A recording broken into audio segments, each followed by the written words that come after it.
वालेकुम students. Lecture number 9 हमारे पास है। लेक्चर नंबर 9 में उसने हमें दिया हुआ है जियोमेट्रिक मीन, और जियोमेट्रिक मीन का उसने हमें फॉर्मूला दिया हुआ है G is equal to antilog summation log of X by N. वो कह रहा है आपने इसको फाइंड करना है। अगर आपको ये डाटा दे दिया जाए तो आपने इसका जियोमेट्रिक मीन फाइंड करना है। ये उसने हमें डाटा दे दिया। अगर उसने ये हमें डाटा दे दिया तो हम उसको टेबल में यहाँ पे लिखते हैं एक्स। हमने ये जो इसको हमने डाटा को एक्स का नाम दे दिया, और उसके बाद आपको नज़र आ रहा है आपने इसको बिल्कुल टेबल वाले डाटा को सॉल्व करना है फॉर्मूले के हिसाब से। जो चीज़ फॉर्मूले में दी हुई है वही चीज़ आपने टेबल में फाइंड करनी है, उसके अलावा कोई चीज़ फाइंड नहीं करनी। तो हमने यहाँ पे एक्स, ये जो है, ये जो वैल्यूज़ थी उनको हमने एक्स का नाम दे दिया। फिर आपको नज़र आ रहा है x के साथ उसने log लिया हुआ है, यानी कि x वाली तमाम वैल्यूज़ का हम log लेते जाएंगे। log ऑफ 45 करेंगे तो ये आ जाएगा, log ऑफ 32 हम प्रेस करेंगे कैलकुलेटर पर तो हमारे पास आ जाएगा 1.5052। log ऑफ 37 करेंगे तो 1.5682 आ जाएगा। log ऑफ 46 करेंगे तो ये आ जाएगा। इस तरह से इन तमाम वैल्यूज़ को हमने log के साथ सोल्व करना है। फिर आपने इस फॉर्मूले में चेक किया कि उसने log ऑफ x का सुमेशन भी यहाँ पे फाइंड किया हुआ है। तो log ऑफ x वाली वैल्यू का हम सम ले लेंगे, यानी कि इन तमाम वैल्यूज़ को हम ऐड कर लेंगे तो हमारे पास सुमेशन फाइंड हो जाएगा 14.3870। फिर आपने ये देखा कि n भी उसने यहाँ पे हमें दिया हुआ है। तो n हमारे पास क्या होता है, ये जो वैल्यूज़ होती हैं उनको हम यहाँ पे काउंट कर लेते हैं 1 2 3 4 5 6 7 8 9। तो n की जगह पे 9 आ जाएगा। अब हम सब कुछ फाइंड कर चुके हैं वो जो फॉर्मूले में था, तो हम वैल्यूज पुट करते हैं। g is equal to antilog वैसे आ गया।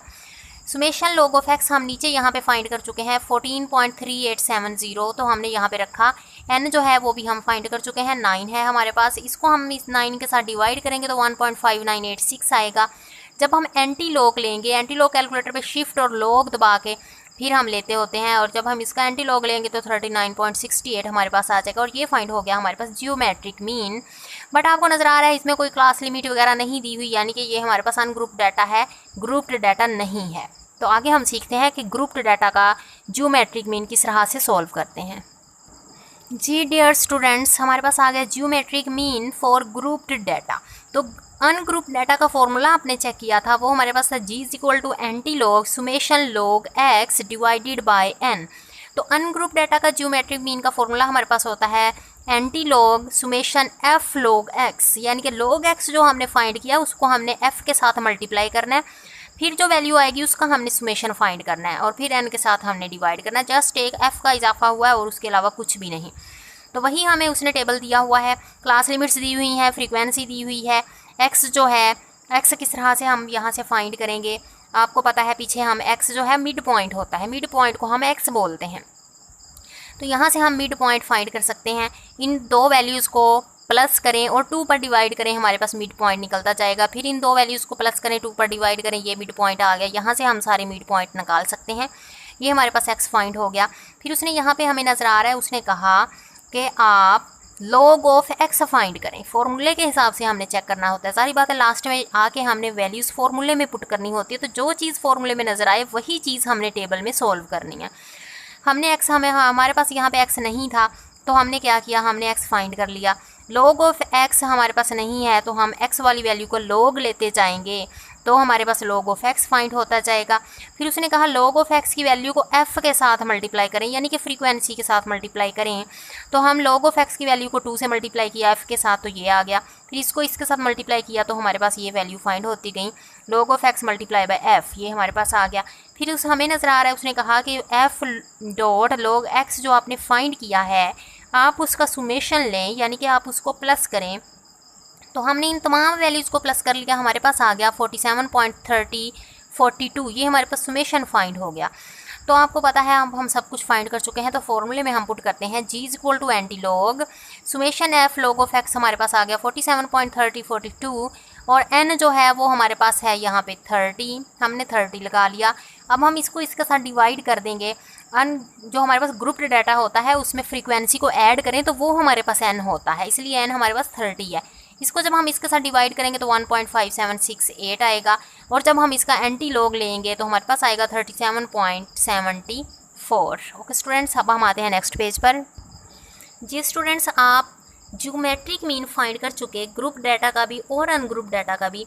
इसमें ये बहुत ही इजी सब्जेक्ट है, जस्ट इसमें हमारे पास फॉर्मूले हमें पता होना चाहिए और हमें पता होना चाहिए कि किस तरह से हम मिड पॉइंट फाइंड करते हैं, किस तरह से हम क्लास बाउंड्रीज फाइंड कर सकते हैं और किस तरह से हम जो फ्रीक्वेंसी है वो फाइंड कर सकते हैं। तो देखें ज़रा, हमारे पास अब आ गया harmonic mean of ungrouped data.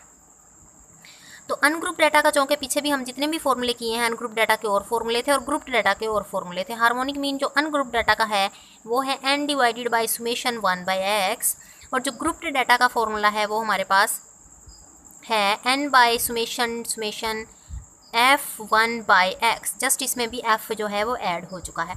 अब हम इसको सॉल्व करते हैं अनग्रुप डाटा को। तो आपको यहाँ पे नज़र आ रहा है ये वैल्यू हमें दी हुई हैं, इन वैल्यूज़ को हम x की सूरत में यहाँ पे लिखेंगे। फॉर्मूले में आपको नज़र आ रहा है कि उसने दिया हुआ है 1/x, यानी कि x वाली वैल्यू को हम 1 के साथ डिवाइड करते जाएंगे। 1/30 जब हमने किया तो हमारे पास ये आया, 1/35 किया तो ये आया, 1/40 किया तो हमारे पास ये चीज़ आई। इस तरह से सबको 1 के साथ डिवाइड करते जाएंगे तो हमारे पास ये आता जाएगा। फिर आपको नज़र आया कि उसने 1/x जो हमने फाइंड किया है उनका सुमेशन लिया हुआ है, यानी कि इन तमाम वैल्यूज़ को हम सम कर लेंगे, यानी कि प्लस कर लेंगे। जब हमने इन तमाम वैल्यूज़ को ऐड किया तो हमारे पास आया सुमेशन 1/x है, ये यहाँ पे f नहीं है, तो हमारे पास आया 0.248। तो आपको नज़र आ गया हमने ये फाइंड कर लिया। और n आपको ऑलरेडी पता है क्या होता है, x वाली वैल्यूज़ को हम सबको चेक करते हैं कितनी है, 1 2 3 4 5 6 7 8 9 10। तो 10 हम यहाँ पे लिखेंगे n की जगह पे।